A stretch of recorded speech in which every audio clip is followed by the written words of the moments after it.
tell us. Well, like I've told everybody else, and my son Aiden, my campaign manager, I'm going to ask him, do you think I should run for governor? Sure. Okay, you give me a thumbs up or thumbs down. Okay, that's good. The state is in dire need of leadership. We've had a war on teachers that's got to stop. We've got to end the incarceration of nonviolent drug offenders and clear out the prisons of drug abuse and get treatment for them. It'll save the taxpayers billions of dollars. And we've got to raise the minimum wage in this state. We've had a terrible set of leaders for the state of Michigan. That's why we have poisoned water. We have roads that look like we've been in a war in Afghanistan. And we have failing schools, literally failing defunded schools. We've had no leadership in this state. I think the people of the state of Michigan are ready for some real leadership. And this is not your first time running. What's different from this time than last time? Well, it was 20 years ago that I ran for governor. I was the Democratic candidate for governor. 20 years humbles you. Age makes you realize that you don't know everything. You know very little. And I'm not too proud to say that age has taught me how little I know, not how much I know. And although with age comes experience, the experience is there's far more to know than people think. And I think I'd be, maybe you got to lose sometimes in order to win. You mentioned poison water. Flint's going through a water crisis. Detroit's coming out of bankruptcy.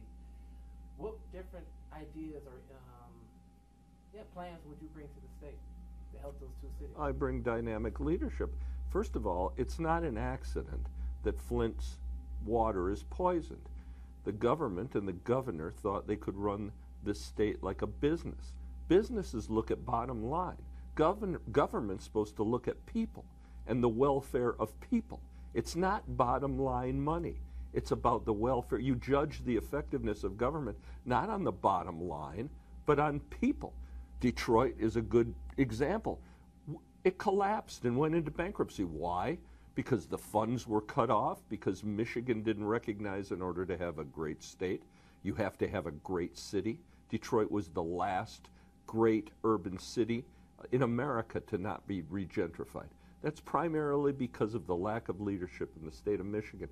We don't have mass transit. I know we just opened the Q line today, but Detroit doesn't have mass transit. That's because the brilliant auto companies that we were tied to, like the horse and buggy, wouldn't allow us to have mass transit.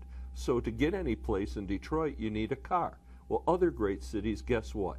They have mass transit. And it's about time somebody stands up and says, we can do it. We can do it. And that's one of your plans if you get elected? Of course it's one of my plans. My plan is improve this minimum wage far more than what it is now, end the war on teachers, fix the roads, end the incarceration of nonviolent drug offenders and treat them. Start there and end treating Michigan like a business and start treating it like it's supposed to be, for the people, of the people, and by and for the people. And speaking of the people, when you tell people that you're running, what type of reaction are you getting from them? Well, that's a good question. If all the people who voted for me are the same ones who told me for the last 20 years they voted for me, I should have won the first time. So maybe it'll be different this time.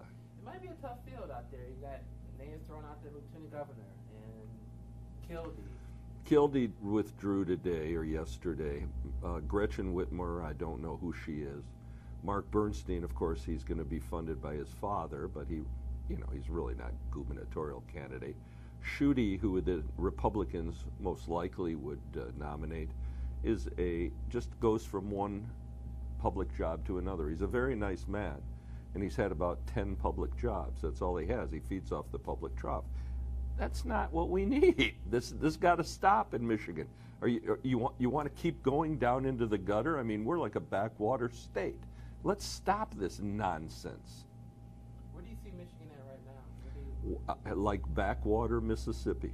We've turned this state into roads that look like a war zone, schools that are non-existent, waters that are poisoned, I'm sure air that's fouled. Thank God we've got Dan Gilbert. At least somebody's trying to rebuild, and the Illiches who are trying to build the city of Detroit. And I give credit to Mike Duggan, too. Duggan has not done a bad job. He told me he was going to run for mayor, and I believe him, because I would have run for the mayor of the city of Detroit, and he shouldn't turn around and then quit the mayor's job.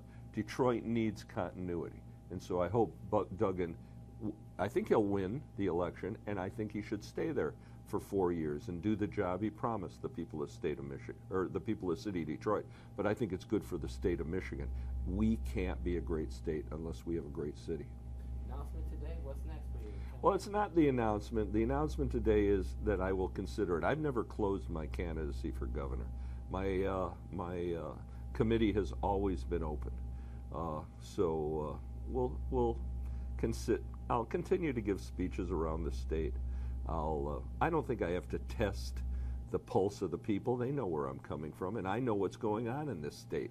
I'm not going to give those typical phony campaign candidate type things. Just as a question of whether I want to run, and of course whether my campaign manager thinks it's a good idea. Aiden, my son, my middle son, and my campaign manager. Anything left out that you want to add? No, that's great. That's good.